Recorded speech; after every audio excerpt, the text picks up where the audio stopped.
professionals did everything they could, but once you reach past that tipping point, it gets too late. And all you can do is watch this virus burn itself out at the cost of thousands of lives. Los Angeles is on a very dangerous path. And if we don't make changes soon to our day-to-day lives, we'll have more infections, more suffering, more hospitalizations, and yes, more death. So I'm here before you to share what our public health professionals, our political leaders, and our community leaders are saying, so that we can take those simple acts and those strong acts and do them right now with the same depth and determination that we showed this spring and save our city. Public health officials at every level have been making decisions and providing guidance. I know how tough it is for our Board of Supervisors that last week asked for a series of triggers if numbers got too high, of things where we could trim the sales, trim the hours, and yes, if necessary, have people stay at home. I know those are tough decisions, and I want our public health professionals and our supervisors to know I support the decisions that you'll make. I support also our governor's decision and the state mandate right now that between 10 at night and 5 in the morning, that except for essential work or essential trips, that we stay at home. There's too much transmission happening here right now in this county. Too much transmission with too many meetings of too many people. So the solution is simple. We know it and we can do it. Stay away from each other. Assume everybody you would see is infectious. And please, let us not make this Thanksgiving the deadliest day of this pandemic.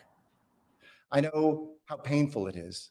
I know I'll be FaceTiming my mother and father, who I've seen for Thanksgiving virtually every year of my life. But I want to spend Thanksgiving with them next year. We often think of love as often being with someone who we love. We know this year, love is not being with someone that you love.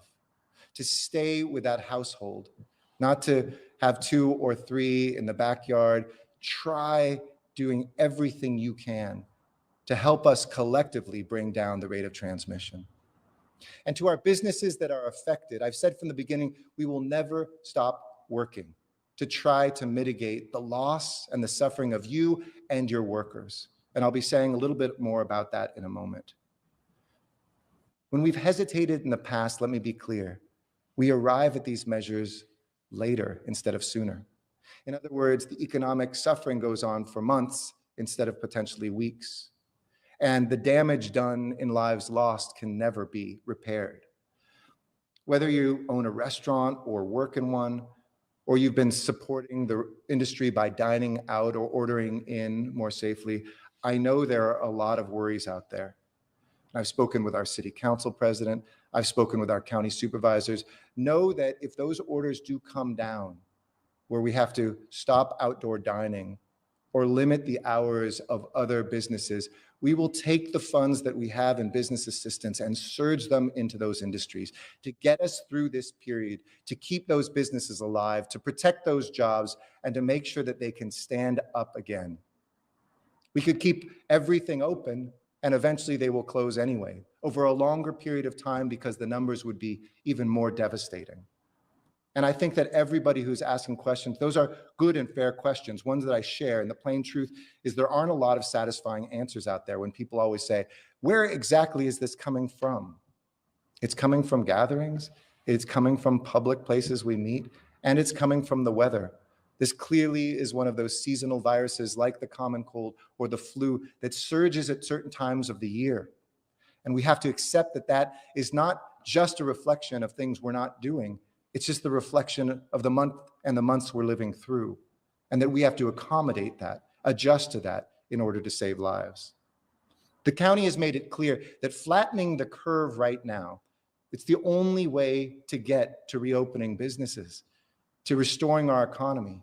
Maybe the good news of the vaccines has inspired us to let down our guards a little bit more, but it's still some months before we can distribute 20 million doses of that vaccine to 10 million residents of LA County.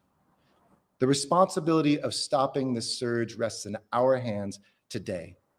First, stay at home as much as possible. Second, don't share your air. And third, change your Thanksgiving plans.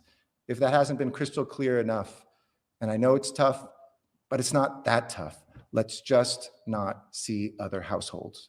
Don't travel cross town because it seems like a short trip and all you've heard is you can't travel nationally or regionally. Don't travel at all. There's nothing abstract about that. I think we all can feel COVID creeping in. I know more people who know more people, or whose partners and children are quarantined or have come up positive. I know all of you out there, maybe a few of you are lucky enough not to, but we all see and feel those new cases. We see it in our testing centers where yesterday 29,400 people came to city testing centers, a new record.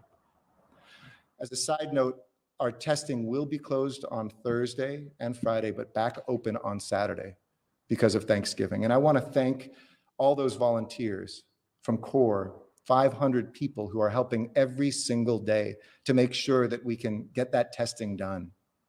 If you'd like to volunteer with them, step up and help them, please visit their website, which I'll give you in 1 second. And by the way, please donate to CORE as well if you can. It's coreresponse.org, coreresponse.org.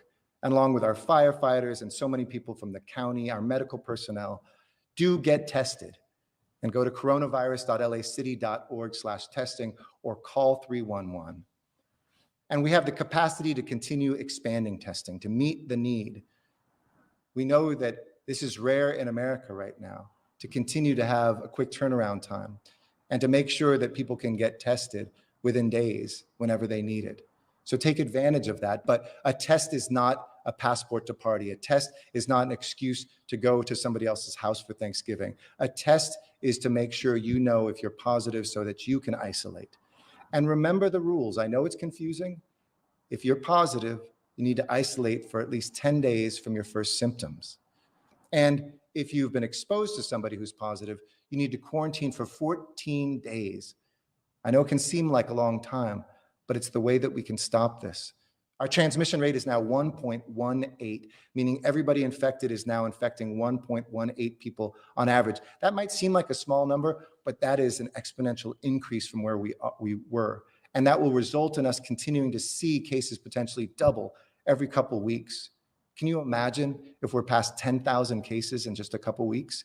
Can you imagine what it will mean to see our hospital hallways filled the way we saw in New York or Northern Italy? Let's make sure Los Angeles never gets there through the work that we've done together. I also want to announce about travel, and I hope you all know that if for some reason you must travel because of essential work or an emergency, the state of California is recommending a 14-day self-quarantine for anyone landing at our airports. And tonight, I'm announcing an additional step for anybody flying into Los Angeles, so that they are fully informed and educated about our recommended quarantine. So beginning Wednesday, all passengers at the two airports, most busy airports we control, LAX and Van Nuys, or at Union Station will be required to fill out a brief online form acknowledging the state policy that recommends quarantine.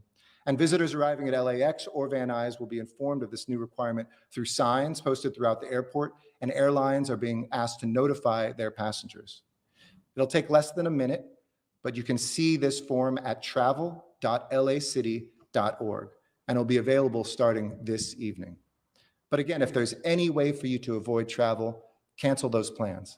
Emergencies and essential work travel should be the only excuse why we get on a plane anywhere right now. You see, everything that we're doing right now is focused on a singular goal: to save lives, to make sure that our economy springs back, to be certain that when the holidays roll around, that we're not looking at a Christmas with people dying in our hospitals and no beds available, but maybe a place where, yes, we're with our families and our household, exchanging presents that we bought at local businesses because we responded to this right now at this critical juncture. In addition to the new rules on outdoor dining that seem like they are coming online Wednesday from the county, I wanted to reiterate other key updates from the county and the state. For businesses that are operating indoors, you are now limited to 25% capacity.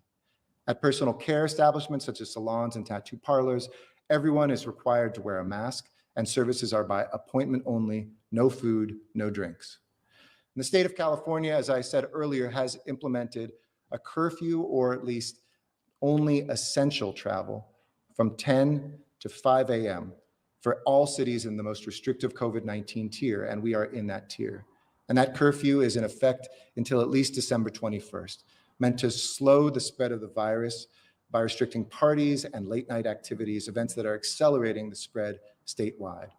So in Los Angeles, that means all of us should stay inside our homes between 10 p.m. and 5 a.m. with the exception of essential activities, buying grocery, visiting doctors, if you work in those hours, or other healthcare providers or essential services like pharmacies.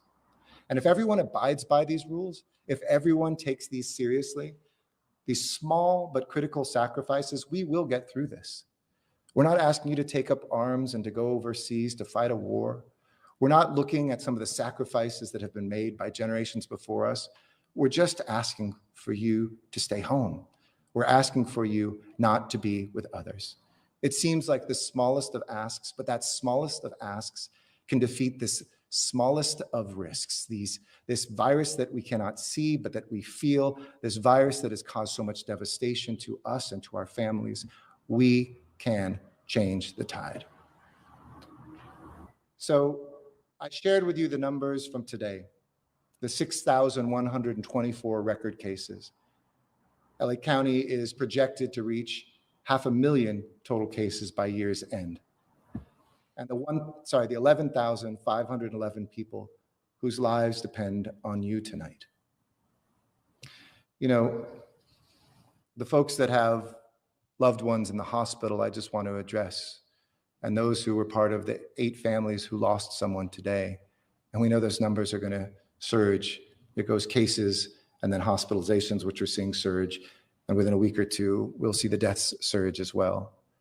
For anybody hanging on and praying that God will spare their loved ones that are suffering in a hospital, know that we see you and we feel you. And for everybody out there who's lucky enough not to be one of those families, I want you to think about the person you love most in the world, who's sitting next to you, or maybe who you haven't seen, a parent, a loved one, a coworker, and know that they are the one whose life you're saving. Or maybe even as powerfully, it's your own life, that you wouldn't be around for them if we don't do these simple things to be able to save lives and to stop the spread. It's not too late to get the train back on the tracks. I don't believe this is all because of the bad behavior we've done. It's partially just the season. But whatever the cause, a combination of letting our guard down, of not having a season that is conducive to stopping the spread, we know what we must do. This is serious and the choice is ours. And I trust you. I care about you. And I will always do everything I can to protect you and this incredible city filled with angels. If we see more than 4,500 cases a day over a 5-day period, which the county estimates that we're basically at, or if hospitalizations exceed more than 2,000 a day, we'll begin to need implementing further measures. We're maybe right there on that bubble, maybe there, but all the data is trending in the wrong direction. So let's do everything that we can. Let's keep getting tested and let's keep staying home. Let's keep keeping our distance and don't share your air. And let's cancel those trips and step up and volunteer at coreresponse.org or donate there. Get yourself indoors and get someplace safe. And make sure that this is the moment when we say we met the challenge and we turn the tide. This year has given us a whole new vocabulary to communicate to the people around us who we care about. Wearing a mask, that says, I'll keep you safe. Keeping your distance says, I'm here for you. Acting to protect our most vulnerable neighbors, we demonstrate what it means to be a city that takes care of its own. And much of our ability to take care of ourselves depends on not just the person next to us and the person we work with, but people whose names we'll never know and people who are not part of our households, collectively doing the right thing. If we continue down this road, a lot of people will get sick. But if we take the fork that we have taken twice this year and do everything right and take this moment to be serious about this pause and this change, we will see things get better. So I'm asking you to keep making those sacrifices and keep feeling strong about your role, and to look back, just as I said, and to see your fellow Angelinos years from now walking these beautiful streets because of what you did. So let's continue to do our part to stay healthy and to stay safe and to stay at home. Strength and love, Los Angeles. Let's rise to this moment. Thank you. As usual, I will take questions, and then I'll speak in Spanish as well. I'll take the first question. Thank you. Thank you. And our first question comes from Joel Pollack from Breitbart News. Please go ahead. Good evening. Hi, good evening. I have, and happy Thanksgiving, by the way. I have two questions. Sure.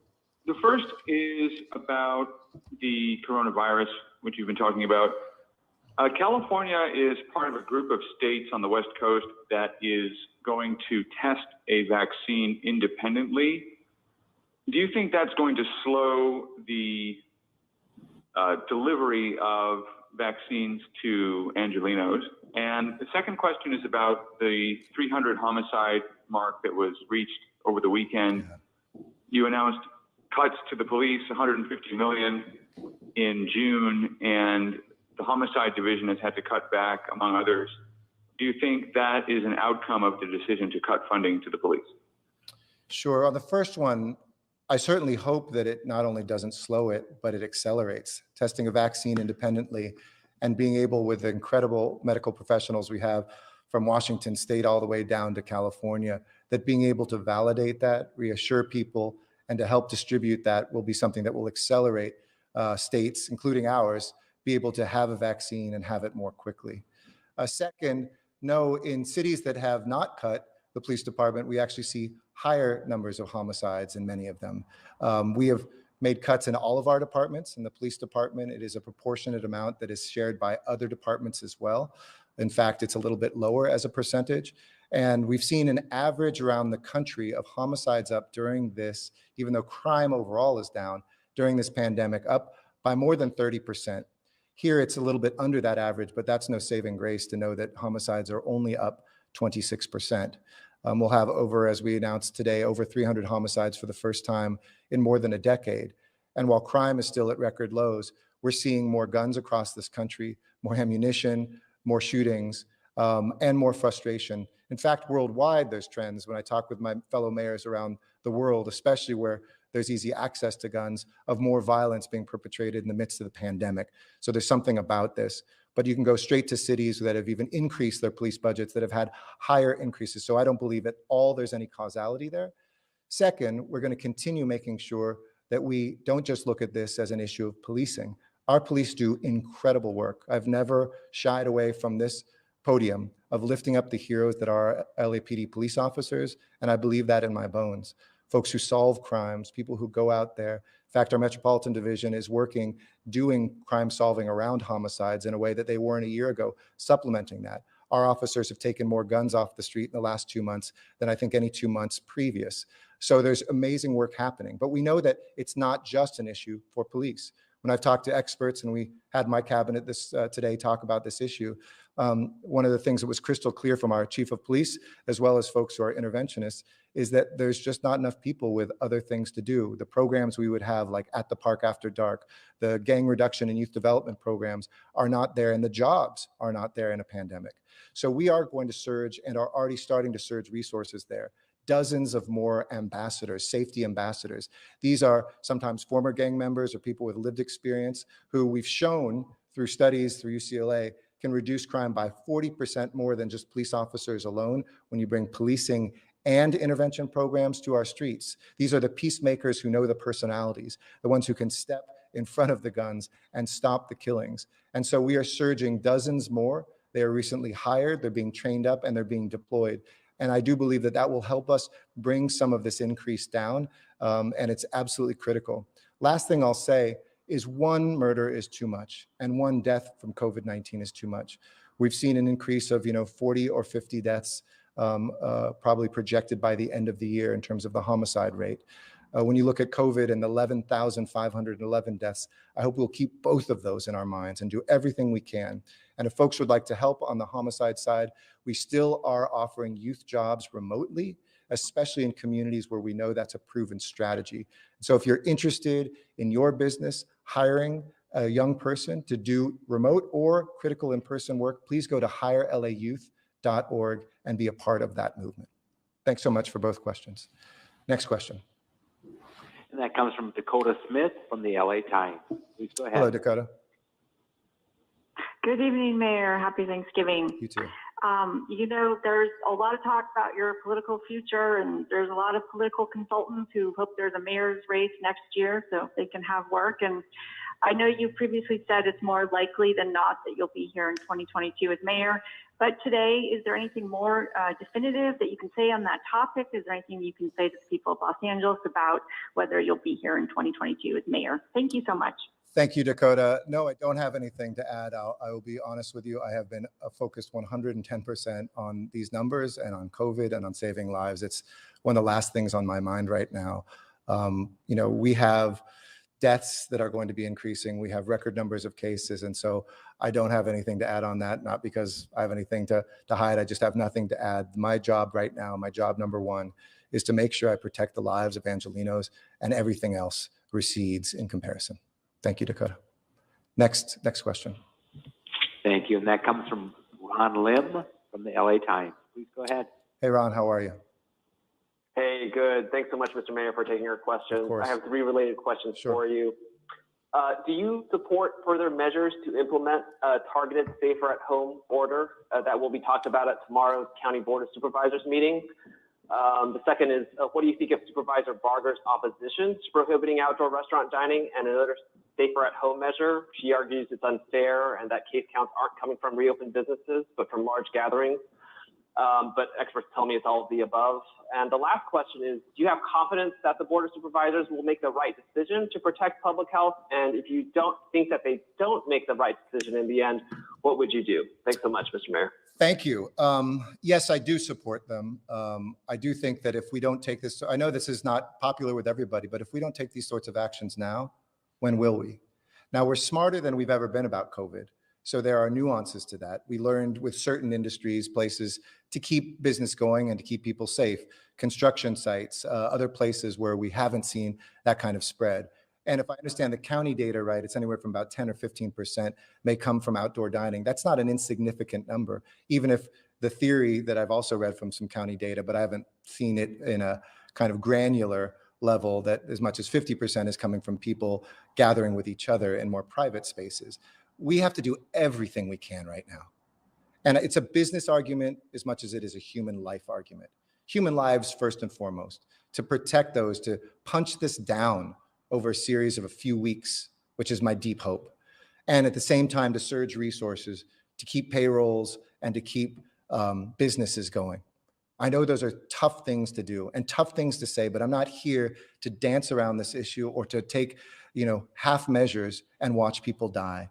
I don't think these numbers lie. I don't think that we can sit around and say, let's put this off a couple more weeks. So I do support it. Second, your last question, I do think they will make the right decision. I've talked to a couple of those supervisors today.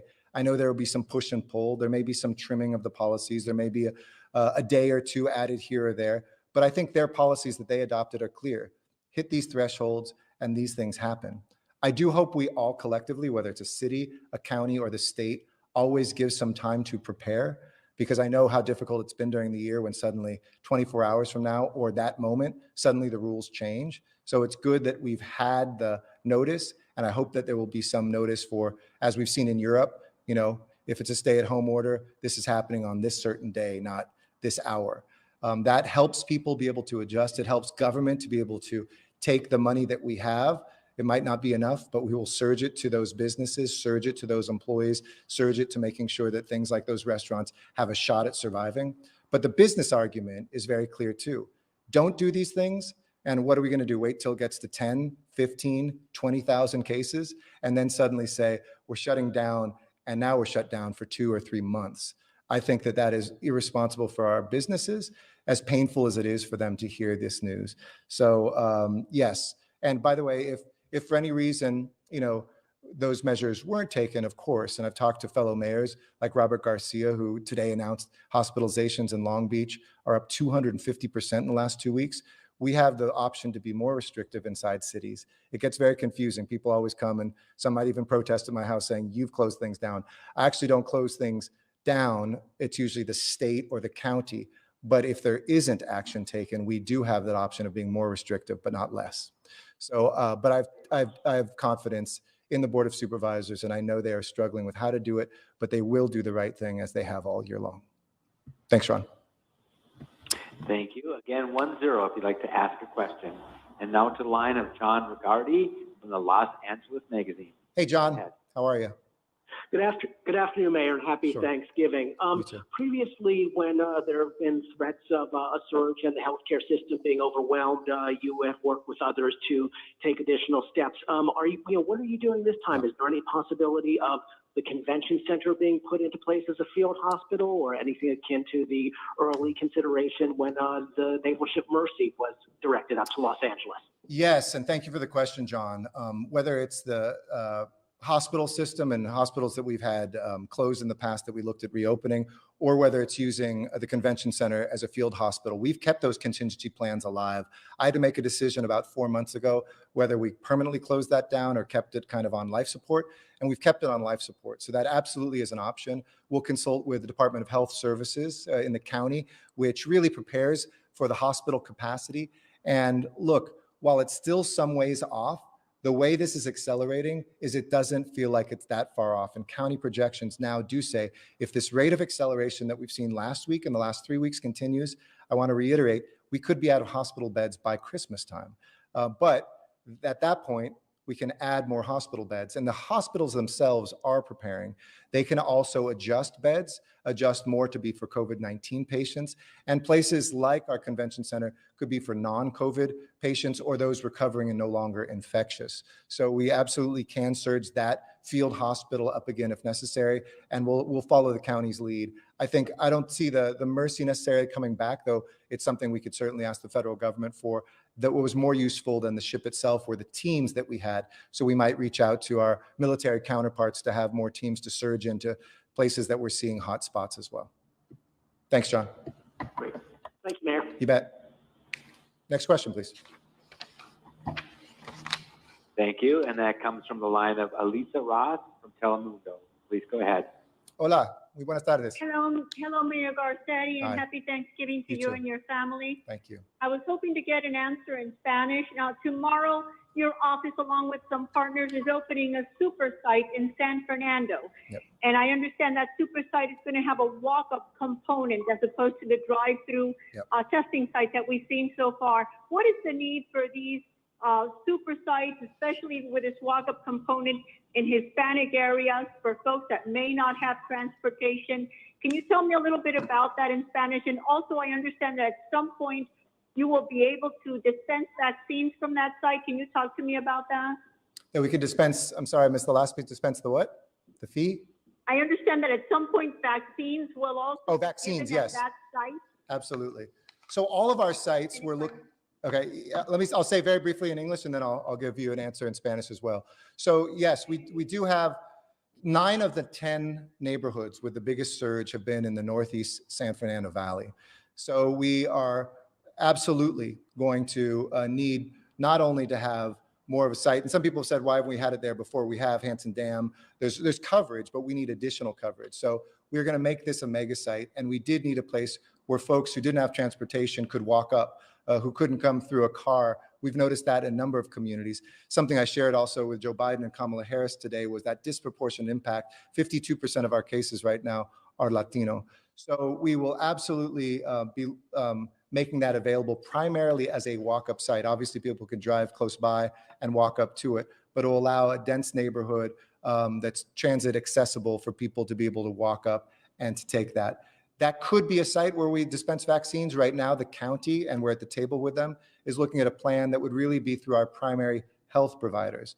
But I want to make sure people who don't have health insurance and don't have a place they regularly go are not left behind. So most of us would go to our doctors, go to our hospitals, go to Kaiser or whatever system we're a part of, just as we do with flu vaccines, even our pharmacies, and get that paid for by our insurance. But we're going to supplement that, and that absolutely could be a site. Este sitio en San Fernando es muy importante porque 9 de los 10 vecindarios más grandes con infecciones están en el noreste del Valle de San Fernando. Este es crítico. Y este es un sitio que servirá a los peatones, porque es difícil para mucha gente que no tienen carros, no tienen automóviles, ir a estos sitios. Especialmente en el noreste del Valle de San Fernando, probablemente será un sitio también por las vacunas, porque la mayoría de las vacunas en el futuro estarán con nuestros hospitales, con nuestros doctores, pero hay mucha gente en el condado de Los Ángeles que no tiene acceso a estos hospitales, estos sistemas de salud. Por eso nos necesitamos tener, no solamente allí, pero en otras partes de este condado, sitios para la distribución de estas vacunas. Hoy yo tuve una reunión con Joe Biden y Kamala Harris, y una de los piezas de información que fue un parte de esta reunión fue la incidencia de este virus en la comunidad latina. En el condado de Los Ángeles, la mayoría de los nuevos casos están en nuestra comunidad, en la comunidad latina. Es crítico tener los recursos también, no solamente de la ciudad y el condado, pero en esta próxima administración de Biden y Harris, la asistencia, la ayuda y los recursos por las vacunas, y ahora para parar la propagación de este virus. Gracias. All right, I think that was the last question in English or Spanish, so I will now turn to Spanish. Thank you all, and thank you all for taking the actions of saving lives. With that, let me turn to Spanish. Muy buenas tardes, Los Ángeles. Como su alcalde, mi primera responsabilidad es protegerlos a ustedes. Pueden odiarme o quererme, pero quisiera que sepan que mi prioridad es la seguridad de ustedes y sus familias. Este es mi papel, esta es mi pasión y este es mi compromiso. Estas decisiones no deben de ser populares, deben de salvar vidas. La situación se ha vuelto peor en los Estados Unidos y aquí en nuestra ciudad de Los Ángeles. Si no hacemos lo necesario para cambiar esta trayectoria, pronto veremos más sufrimiento y más fallecidos. Y ahora estamos enfrentando la gran posibilidad de una nueva orden para quedarse en casa. Nuestros oficiales de salud pública han estado tomando acciones para evitar lo peor. Ayer en el condado anunció el cierre de servicios de cenar al aire libre en restaurantes sobre las próximas semanas. Nuestras acciones son la única manera de revertir este cierre lo más rápido posible. Estas 3 acciones pueden protegernos a todos. Primero, quédese en casa lo más posible. Solo salga de su casa cuando es absolutamente necesario. Segundo, no comparta su aire. No se reúna con otras personas fuera de su hogar. Y tercero, cambie sus planes para el Día de Acción de Gracias. Con viajar, aumentar la posibilidad de infectarse con el virus. Celebre el Día de Acción de Gracias en casa, con las personas con las que vive.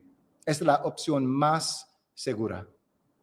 Este año mi familia no se va a reunir, pero ese es lo que todos tenemos que hacer para protegernos el uno al otro. Les ofrecemos ideas sobre cómo celebrar de forma segura en coronavirus.lacity.org/holidays. Si por alguna razón debe viajar, el estado de California recomienda una autocuarentena de 14 días para cualquier persona que llega aquí. Y en Los Ángeles, a partir de esta noche, todos los pasajeros que llegan a los aeropuertos de LAX o Van Nuys o a Union Station deben completar un formulario en línea, reconociendo la ley estatal que recomienda la cuarentena. Se encuentra en la página travel.lacity.org. Además, los negocios que operan al interior están limitados a un 25% de capacidad. En los negocios de cuidado personal, como salones de belleza y de tatuajes, todos deben usar una mascarilla y no se pueden servir comida ni bebida a los clientes. El estado de California tiene un toque de queda en efecto para todos los condados que están en nivel más restrictivo de COVID-19, incluyendo Los Ángeles. Estará en vigor al menos hasta el 21 de diciembre. Todos debemos permanecer dentro de nuestras casas entre las 10 de la noche y las 5 de la mañana, con la excepción de las actividades esenciales. Ahora los números nos dicen lo siguiente.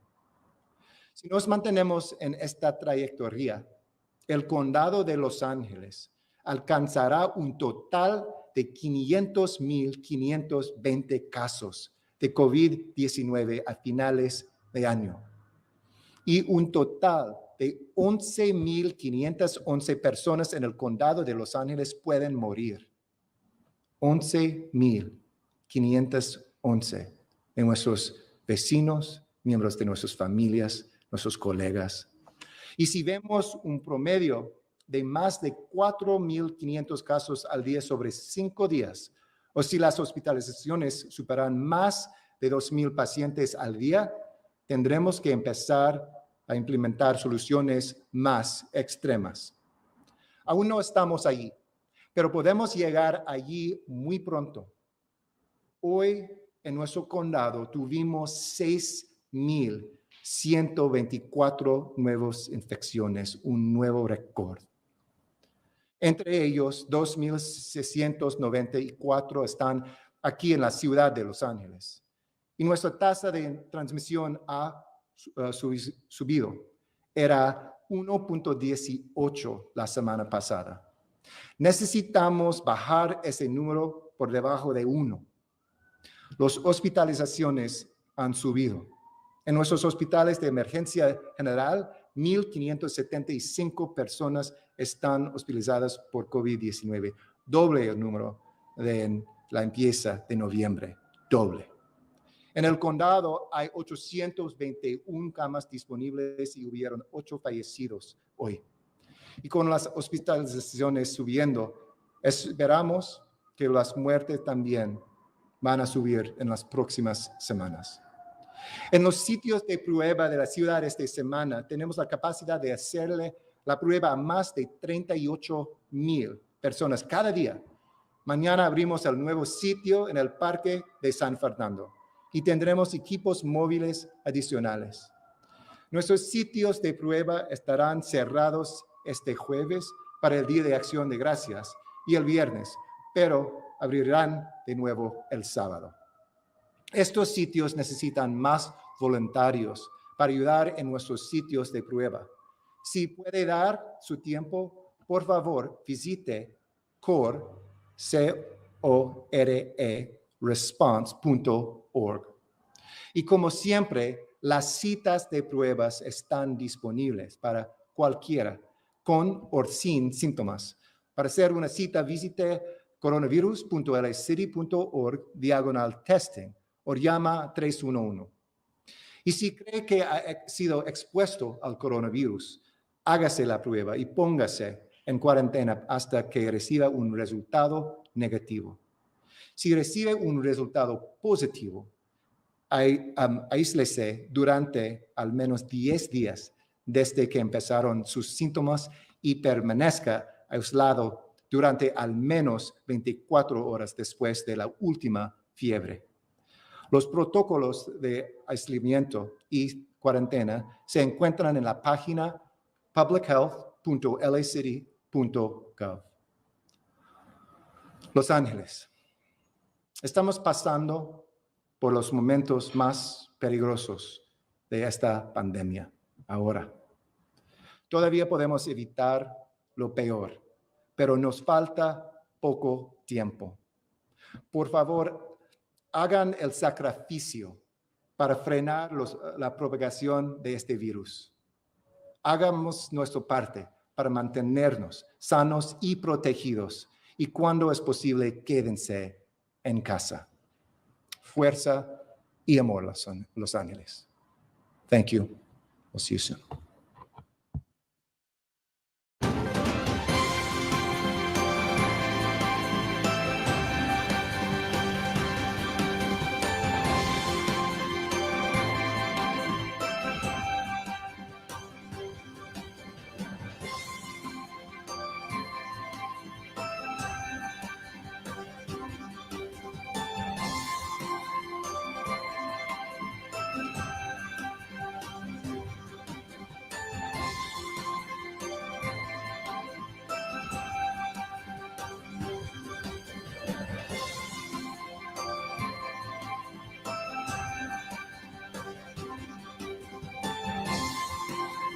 The thing about it is you need to know how to do it correctly.